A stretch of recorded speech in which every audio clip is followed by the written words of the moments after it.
Үзэгчтэй Тэнгэртлэц К47-оос та бүхэнд хүрч байна. Бид яг одоо Голомт банкны гүйцэтгэх захирал Одонбаатартай ярилцах гэж байна. Өглөөний мэндэргийг танд. Голомт банк бол өөрийнхөө нэрний өмнө бас усны элч гэдэг томьёолтой явдаг шүү дээ. Тэгэхээр Голомт банкас энэ жилийн К47-д маш өргөн бүрэлдэхүүнтэйгээр оролцож байна. Ямар үүрэг баримтаагаар оролцов бас сая өнгөрсөн 7 хоногт сая энэ 7 хоногийн ихээр шүү дээ. Доктортой санхүүжилтийн форумд бас оролцлоо. Энэ талах мэдээллийг та бидэнд өгөөч. Тийм энэ олон улсын томоохон хурал Монгол улсад болж байгаатай холбоотой. За энэ хүү том платформ эндрийг үр дүнтэйгээр ашиглах зорилгоор Голомт банк нэлээд өргөн бүрэлдэхүүнтэй оролцож байна. За мөн одоо сүүлийн 2 жил гарсан бол Голомт банкын олон улсын санхүүгийн зах зээлд бол Монгол улсаа төлөвлөсөн бас идэвхтэй тоглогч байж ирсэн. Тэгэхээр энэ бүх хүчин зүйлүүдийг харгалзаж үзээд бид нар энэ хүү одоо том платформыг үр дүнтэй ашиглая гэж шийдэж өргөн бүрэлдэхүүнтэй оролцож байна. Тэгээд за юуны өмнө яг бид нар буюу Монголын доктортой санхүүжилтийн холбоо гэж энэ Монголын томоохон банк санхүүгийн байгууллагуудыг гишүүндээ элсүүлсэн. За 2013 оноос хойш үйл ажиллагаа явуулж байгаа нэг томоохон холбоо байдаг. За энэ холбооны одоо манлай байгууллагаар энэ жил Голомт банк ажиллаж байгаа. За энэ ажлынхаа хүрээнд энэ доктортой санхүүжилтийн форум гэж арга хэмжээ одоо 18, 19, 20-ны өдрүүдэд бол маш амжилттай зохион байгуулагдсан. За энэ хүү форумд бол одоо 200 гаруй одоо гадна дотны оролцогчид оролцсон. Тэгээ гол зүйл бол ялангуяа эхний өдрийн гол зүйл бол бид нар энэ цэнхэр санхүүжилт гэдэг зүйл рүү нэлээд төвлөрүүлж ажилласан. За онцлог зүйлүүд гэх юм бол одоо Монгол улсын хэмжээнд одоо Голомт банк, олон улсын санхүүгийн корпорац, мөн санхүүгийн зохицуулах хороо гэдэг энэ гурван субъект за цэнхэр бонд гаргах үндэсний хэмжээний өдөрдөмж гэдэг баримт бичгийг олон нийтэд одоо танилцуулсан байна. За ингээд одоо Монгол улсын аж ахуйн нэгж байгууллагууд энэ цэнхэр санхүүжилт, цэнхэр бонд гаргах. За ер нь олон улсад олон улсаас цэнхэр санхүүжилт татах юм бодлогын баримт бичгийг бол тодорхой болгож өгсөн байгаа. За мөн одоо бид нар 18-ны өдөр Голомт банк одоо нийгмийн хариуцлагын хүрээнд хэрэгжүүлсэн бас нэг том төслийн нээлт хийсэн. За энэ нь бол энэ бомбтын аршааныг хамгаалах хөв зөрөн байгуулах энэ төслийг бол амжилттай нээсэн. Тэгээд одоо баруун салааны орчимд том нууртай болсон 17,000 м3 ус бүхий нууртай болсон. За мөн бомбтын аршаа маань одоо харуул хамгаалалт тохичлтын үйл ажиллагаа нь маш амжилттай болсон. Тэгээд энэ хүү төслүүдээ бид нар бас олон улсаас сурталчлаад одоо олон улсын санхүүгийн корпорацаас өнгөрсөн жил бид 160 сая долларын цэнхэр санхүүжилтийн одоо их усур татсан. За тэгээд өнөөдрийн байдлаар одоо усны хаягдлын менежментийг дэмжих, за доктортой усан хангамжийг сайжруулах, саарл усны ашиглалтыг сайжруулах гэдэг ийм одоо 3 төрлийн санхүүгийн бүтээгдэхүүнийг олон нийтэд санал болгоцсон. За хүүгийн төвшин бол одоо 1.2-оос 1.4% хүүтэй гэдэг бол өнөөдрийн нөхцөл байдал бол харьцангуй бага хүүтэй бүтээгдэхүүн гаргацсан ажиллаж байна. За тэгээд доктортой санхүүжилтийн форумын 2 дахь өдөр бол энэ байгалийн олон зүйлийг дэмжих, за байгаль руу чиглэсэн санхүүжилтийг хийх чиглэл рүү одоо чиглэсэн үр дүнтэй хурлууд болж өндөрсөн байгаа. За мөн 2 дахь өдөр бид нар Монгол улсын ногоон доктортой хөгжлийн таксоном гэж байдаг. Тэрний шинжилсэн хувилбар өөрөөр 2.0 гэдэг хувилбарыг олон нийтэд танилцуулсан. За энэ хүү таксоном 2.0 таксономын гол онцлог нь бол илүү боловсрол, доктортой хот, доктортой хог хаягдлын менежмент зэрэг ийм төрөл зүйлүүдийг, ойлголтуудыг, скопуудыг энэ хүү баримт бичгэнтэй тусгаж өгснөөр онцлогтой. Голомт банкаас яг энэ К47-гийн үеэр цэнхэр бондын өдөрдөмжийг танилцсан. Та тэр талаараас дуудлаа шүү. Тэгэхээр энэ цэнхэр бонд ер нь яг ямар утга учиртай, цаашдаа хэр үр өгөөчтэй зүйл юм бэ? Тэр талаараас та бид нэлээд дэлгэрэнгүй хэлээч. Тийм. Ер нь одоо нэг энэ К47-гийн усны өдөр дээр бас нэлээд дэлгэрэнгүй яригдсан. За бүхий л бизнес бол ус ашиглаж байна.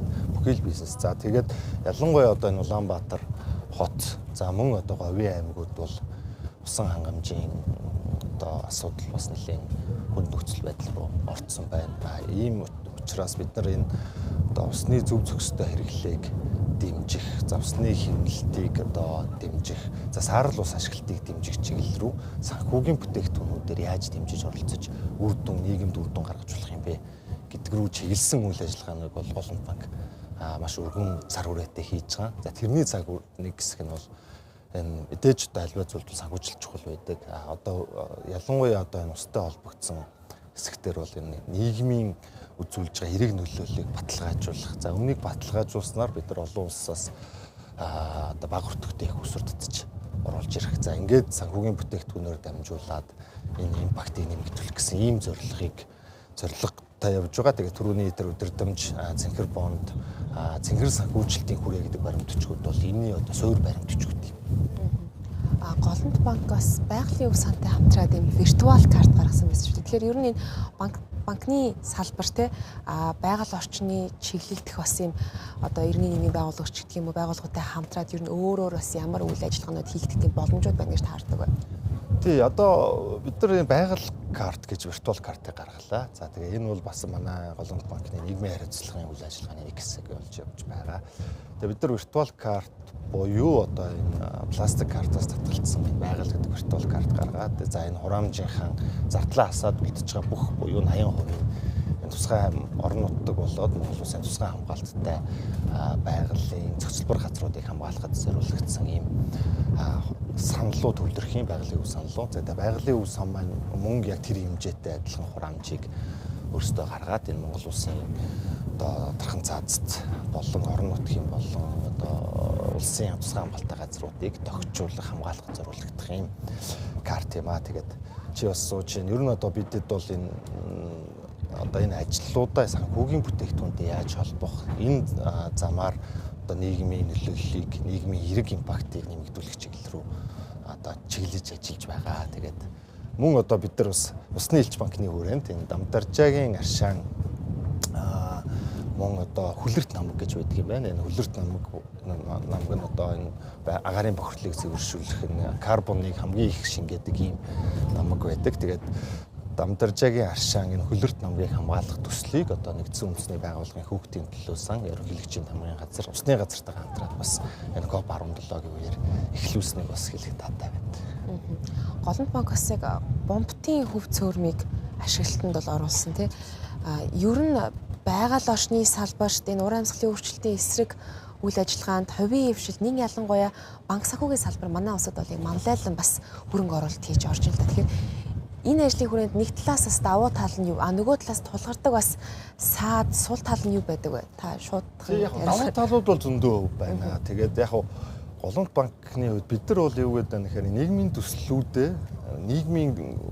төслүүдээрээ дамжуулаад нийгэмд өгж байгаа импактыг л дээшлүүлэх гэдэг байгаа. Тэр ч утгаараа тэр бомбтын хөв цөөрмийн төсөл бол гэр оролдонд байгаа төсөл байгаа. Тэгэхээр энэ амжилттай болсны дараа одоо тэр хавийн газруудын үнэлгээ дээшлэн агаарын бохирдол буурна гэдэг тийм. За эргээд бид нар энэ төслүүдээ ашиглаад олон улсаа санхүүжилт татах юм моделийг бол ингээд 2-3 газар амжилттай хэрэгжүүлсэн явж байна. Дөрөвний ярьсан одоо Дамдаржаагийн төсөл маань хүртэл яг бас гэр оролдонд байгаа.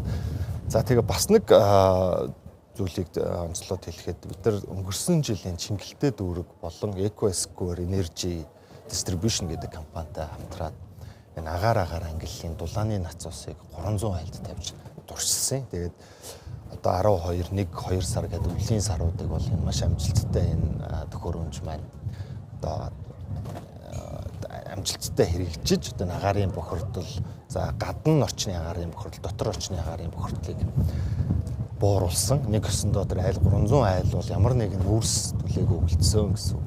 Тэгээ бид нар энэ төслөө бас ярьж байгаа олон улсын байгууллагуудаас хөнгөлөлттэй одоо их усүр татцсан. За гэр ороолын хөгжлийг дэмжих зээлийн бүтээгдэхүүн гаргацсан ажиллаж байна.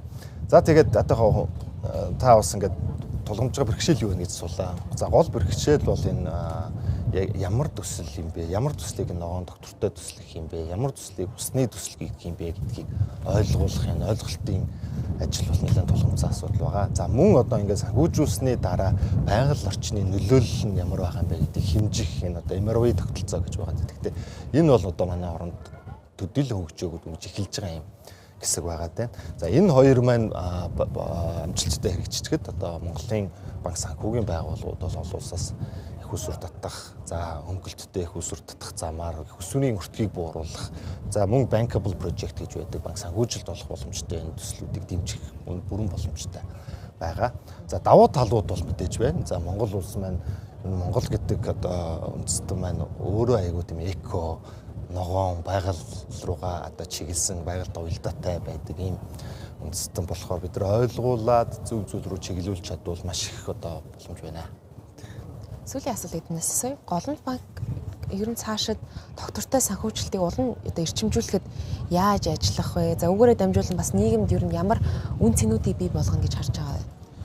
Тийм, Голомт банк за ер нь энэ доктортой хөгжил гэлтгүй ер нь одоо нийгмийн одоо соён гэгэрүүлэх, боловсролын салбар, за энэ байгаль орчныг хамгаалах, за мөн одоо спорт гэдэг те эерэг зүйл түгээх чиглэл рүү Голомт банк нь одоо нийгмийн хариуцлагын ажлууд болон энэ санхүүгийн бүтээгдэхүүнүүдээр одоо бүрэн дайчилж нэлээд өргөн зар хүрээтэй ажиллаж байгаа. Тэгээд дөрөвний хэлсэн хамгийн түрүүнд энэ боловсрол мэдээлэл түгээх ажлууд чухалчилж бид нар үзэж байна. За хоёрт нь мэдээж одоо ингээд илүү bankable project-ууд бий болгох. За ийшээ чиглэх одоо ментор болоо сургалтын техник тусалцаа үзүүлэх ажил руу бол чиглэж ажиллаж байна. Тэгээд энэ хоёр хэсэг бол хамгийн одоо тулгамдж байгаа чухал бүдүүс анхаарч ажиллаж байгаа хэсэг болж болсон байна одоо ингээд үзэхэд тийм. Тэгээ мөн одоо яг банкны салбар гэдэг маань бол банкны үйл ажиллагаа маань илүү одоо технологич суурилсан үйл ажиллагаа жил ирэх тусан болж байна. Тэгэхээр бид нэр одоо Монгол улсын маань одоо 3 гаруй сая хүн маань залуу үндэстэн за бүгд одоо интернет толбогдсон смарт девайстай болцсон байна. Тэгээ бид нар энийг ашиглаад илүү хүртээмжийг нэмэгдүүлэх данган санхүүгийн бүтээгдэхүүнээс илүү мөн одоо энэ ногоон цэнхэр бүтээгдэхүүн цагаан цэнхэр чиглэлийн одоо мэдлэгийг түгэх ажлууд руу технологийн боломжуудыг ашиглаж цар хүрээг нэмэгдүүлэх чиглэл рүү анхаарч ажиллаж байна. Цаг гарган мэдээлэл өгсөн танд маш их баярлалаа амжилт. За бүхэнд бас баярлалаа. Энэхүү одоо олон улсын том хурал бол Монгол улс маань маш амжилттай зохион байгуулж ажиллаж байна. Одоо би бас олон гадны хөрөнгө оруулагчтай, гадны хүмүүстэй уулзлаа. Зохион байгуулалт мөн одоо гарч байгаа шийдвэрүүд цар хүрээнд бол маш баяртай байна. Тэгээд та бүхэнд бас энэхүү том хурлыг дамжуулж одоо олон нийтэд хүрэх ажлыг үр дүндээ хийж байгаад бас баярлалаа гэж хэлмээр байна. Баярлалаа танд. За баярлалаа. Үзэгчдээ Тэнгэрлэг Coop 17-оос та бүхэнд хүрлээ бид Голомт банкны гүйцэтгэх захирал Одан Баатартай ярилцлаа.